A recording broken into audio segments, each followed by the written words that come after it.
Bears pipe down. Frank Hurley here, Congressional District 13. I just want to give you a little bit of background. PhD aerospace engineering, worked in aerodynamics and related R&D, transitioned to management, and by the time I had completed my career, retired from the Army Research Office last year, I had managed in total about $500 million in military research and development. I've had a couple of terms in Washington. I was the Congressional Fellow of the AIAA. I worked for Jack Kemp, Republican of Buffalo, later HUD Secretary. I had a Reagan policy appointment at NASA headquarters. I was a Deputy Chief Scientist of the agency. So I know how things work in that wacko town.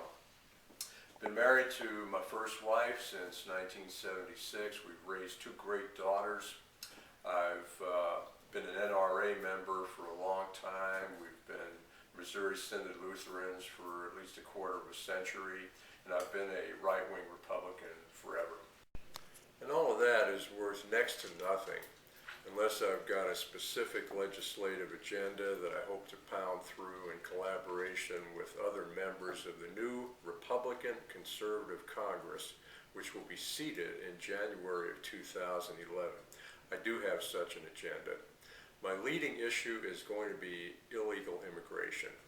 We need to defeat the amnesty, which the Democrats are preparing even as we gaze. We need to defeat it in behalf of American jobs for American workers. We need to defeat it in behalf of retaining our national culture, our national identity. The world has enough Latin American countries as it is. I know I'm going to be accused of being a racist for having said that. Let me give you a little translation. Racist and Democrat means formidable political opponent in English. They're going to call me a racist, and I couldn't care less.